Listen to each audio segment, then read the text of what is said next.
Hi everyone, this is Shantae, aka Shanteezy on Twitter, Instagram, or just simply Shantae. So I am here with my weekend edition, well, my Sunday edition of my analysis for Twitter and YouTube. If you want more, because I do a weekly live show from Monday through Friday at 10 p.m. weeknights, you can subscribe to my YouTube channel or you can watch on Instagram live um, under my Twitter handle, which is it's the same. My screen name on Instagram is the same as my Twitter handle, so it's I am Shanteezy. So that's what you look for. Um, but you can subscribe to my YouTube channel as well. So I'm here with some numbers for COVID-19. I'm focused on mostly the US only, but I do have the global number and the global death, and of course the state um, cases together and the number of deaths and the top 10 states with the most cases. So here we are with coronavirus. These sources of numbers that I get from both the Johns Hopkins website, it's coronavirus.jhu.edu, and I subscribe to the New York Times COVID map, which is free. You can subscribe to that, or the Washington Post COVID map, which they're free. So here we are. As of Sunday, August 30th, 2020, globally we are at 25,132,320 cases of COVID-19, with our global death toll at 845,073. Now, there's several reports for the U.S. talking about we have already 6 million cases. But when I looked on the Johns Hopkins website, I saw 5,994,855. But if you round that, that's pretty much 6 million. So that's where we are. Tomorrow is going to be an official number of 6 million cases. Our death toll here is 183. So as the death toll is 183,047. Keep getting it mixed up with, because I do the global death toll and then I do the U.S. death toll. So the U.S. death toll is 183,047. So remember, the global death toll, 845 and 73,000. The U.S. death toll, which we have the most fatalities on the globe. Then next to us is Brazil in the 100,000s as well. So we're at 183,047. We're damn near almost 200. I believe by the end of September or in the middle of September, we'll probably be at the 200 mark. And we're supposed to have a second wave of COVID-19. According to the science experts, that includes Dr. Fauci, which we pray for his recovery, that he gets well because he has surgery. So hopefully we get to see him at more press briefings. The coronavirus task force may need to meet because a second wave of the coronavirus is coming. Now, at home, according to the New York Times COVID map, California has 706,422 cases of COVID, followed by Texas, 636,547. Florida, 621,578. New York, which was once the epicenter of all of this, and I keep saying this every day because I live in New York State, well, New York City to be particular, and we had the highest cases of COVID-19, and 3 states within about a month after when we start the reopening, when other states started reopening and New York still was closed down, other states have reopened right away. Some states let movie theaters be open, and a lot of people caught COVID from indoor places. So it's an airborne disease. So that's how I explain New York was once the epicenter of this thing, and we took measures to stay closed down and open by the science. So New York is now the 4th state with the largest cases at 438,831. We're the only state that's still in the fours. Georgia, which is trailing, which they're going to be at 300,000 soon, and plus they have schools open, is at 252,813. Illinois is dead smack behind them at 235,779. Arizona is 201,695. New Jersey has 193,391. North Carolina has 166,510. And Tennessee rounds up that top 10 with 150,249, which they surpassed Louisiana. And Tennessee is a Republican state with Republican legislation. And I'm assuming that's a science denier too. I'm not quite sure what's going on with the state of Tennessee. Now with our counties, we have Los Angeles, of course, the number one U.S. county with the largest cases by county, 240,749. So now they have surpassed New York City's number of cases, which I have said it before. I am not surprised, not one bit, with the COVID outbreak. So I'm not surprised. Miami-Dade County, which is next, is 156,588. Not Miami. Miami has only 1,043, but Miami-Dade County, I'm assuming somebody said it's a very nice neighborhood. I'm not quite sure. If somebody could specify, that would be great. Has 156,588. Maricopa in Arizona has 133,641. Cook County has 126,003. Harris County and Houston, Texas has 105,747. Broward County, also in Florida, has 70,950. Dallas, I should have said Dallas because Dallas actually has more than Broward County in Florida. Dallas, Texas has 73,685.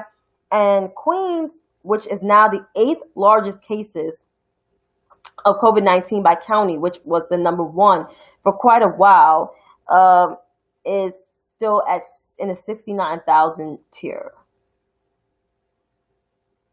So, yeah. And I mentioned it yesterday, but I'm going to mention it again. According to the New York Times COVID map, which I got some of this sources from, like some of my data that I got from, out of the 50 states, territories are not even listed on here, but these are states. Out of the 50 states, only 10 meet the testing targets. And here are the 10. New York, of course, New Jersey, Connecticut, Massachusetts, New Hampshire, Maine, DC, Alaska, New Mexico, and Vermont. So what I hope with New Hampshire, that they do more testing, because Trump did a whole rally and there were some folks that wore no mask. So that is a big concern. There are 5 states that are near their testing targets, and that includes Michigan, Ohio, West Virginia, like I said, shockingly, Colorado, and Rhode Island. Now, for the rest of the states, there are 35 states out of the 50 states that are far below their testing targets.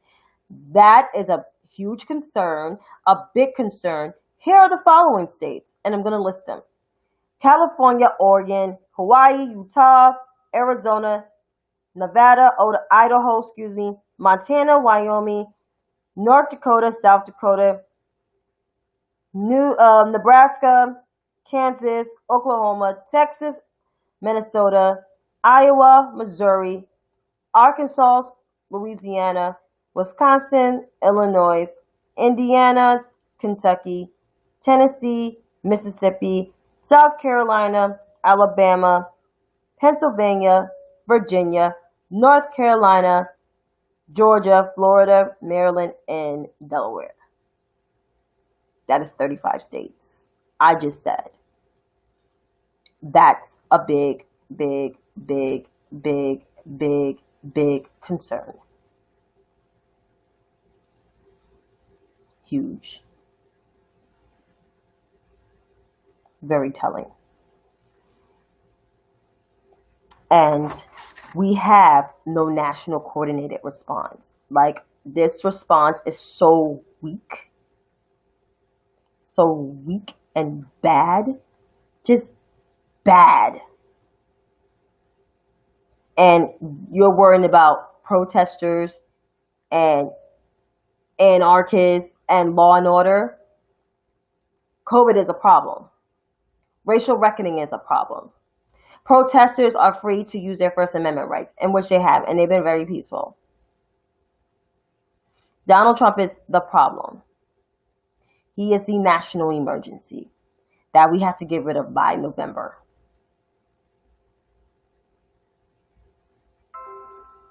And speaking, I think in one of my hashtags, I put far leftists. So I've been seeing a lot of far leftists, aka anti-democratic folks, causing a lot of issues here. So I'm going to find some of this, what's this guy? Michael Moore. I think he did something. Don't know exactly what he did. So Michael Moore says this crap. Michael Moore says Trump will win in 2020. He also said Romney will win in 2012. He always said the Republican will win, so he can brag when he's right half of the time. Meanwhile, Michael Moore overt fatalism discourages people from bothering to vote. He's a self-serving piece of shit. This is from the Palmer Report. By the way, he's also a reporter. Michael Moore also spent the 2016 primary dishonestly attacking Hillary Clinton, which is true. He even thought he knew she likely to be the nominee. He surely cost her votes in the general election. Michael Moore is not your friend.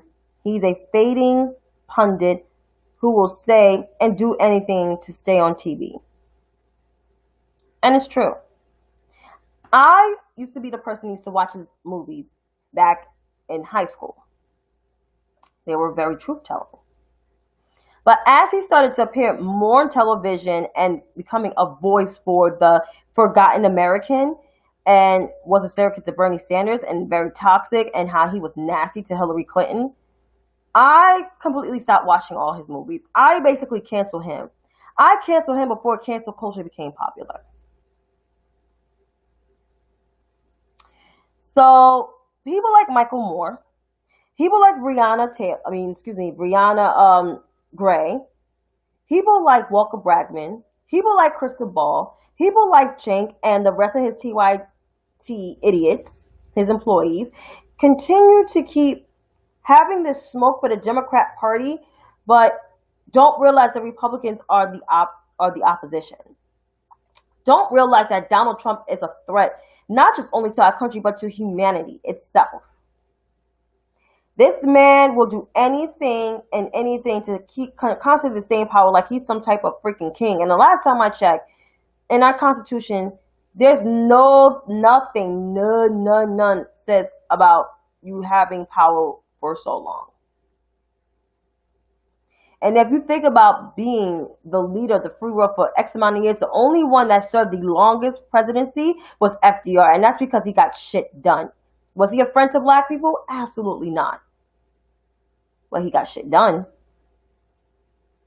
So a person like Michael Moore should be the last person to say anything and anything. And that includes Rihanna. Because she's another one who comes from a place of privilege, who's a whole ass millionaire, don't have and never had the lived experience of an average African American or any black person in general. She was raised by privilege in North Carolina. She went to Harvard, got a law degree. Did she use it? Absolutely not. She wrote for the fucking Intercept, and the best thing in her career that ever happened was working for the Sanders campaign as a press secretary. And honestly, she was the worst press secretary because Simone Sanders was a better press secretary. Now Simone Sanders is a senior advisor to the Biden campaign. People got on her. The whole Bernie left got on her. She making her coins. Obviously, her guy is the nominee and has the baddest chick in politics, not just black chick, but the baddest chick in politics as his running mate. That can't get no sweeter than that. So to all of you quote unquote Twitter activists, that's what I called y'all, far leftist people, are you mad or not? I'm trying to look for the word to describe y'all because I don't even like y'all motherfuckers and in its whole entirety. I don't. I can't stand y'all. So fuck y'all. Also, another thing too with I was gonna have more topics because I'm gonna end the Chadwick Boseman thing as my final thought. But it seems like we're having this conversation again about appeasing the suburban voter or the Midwestern voter, not the black Midwestern voter, but the white Midwestern voter. So this is the problem that I continue to keep having. Yes, there's swing states. Yes, sometimes they're the deciding vote. But are they the full Democratic electorate? No. People are realizing that African Americans, especially African American women, vote with the Democratic Party. So when news pundits, well, journalists and political pundits and strategists, whatever they are, and these elites, these professors, and some of these black elites with the blue check on there, come with this notion that we have to appease to this base, to the suburban base, or to the Midwestern voter, or to the progressives. You didn't say black progressives, but the progressives. It's like you are downgrading the African American voting bloc, African American women. Because we come out in numbers. We galvanize, organize, and mobilize. We take our cousins, Pookie and them. I don't have a cousin named Pookie and them, but I have regular cousins with Elizabeth and Leah. I have cousins with those kind of names. Or some people in the hood, Jatisha, Shaniqua, whatever. We take all of them to the polling site, get them registered, and vote. Have meetings, have town halls, have discussions, and vote. So it's very disingenuous to hear these new pundits and these political pundits and these journalists and blase, and these intellects just disregard the African American voting bloc. It's really disheartening. But I give total props to people like Tiffany Cross, who keeps having these conversations, and Angela Rye, who keeps having these conversations about African Americans and voting, and how we're the most loyal and important base of the Democratic Party, especially African American, well, black women in general. So I would like for these pundits or whatever they are just to cut the shit, talk facts and not talk hyperbole. Now, about to end this, I saw Black Panther, the movie. It came on ABC. Came on ABC 7 for me, ABC. And they showed the whole thing without commercials. It was commercial free. It was like you go to the movies. It was really good. I enjoyed it. Again, that was one of my favorite movies from him. I did see 42. I got to see Thurgood Marshall, and I got to see The Five Bloods. He is a very good actor, and that part in Marvel he played, because I love a comic book movie. I love a Marvel movie. I love a DC movie, and I was looking forward to watching the second one. I don't know if he's going to be in it. Well, of course he's deceased, but the simple fact is that it was just so good. And the storyline, not just only representation, but the storyline was just so compelling. And the way he played that part was so compelling. It touched me. Didn't know that it touched me like that.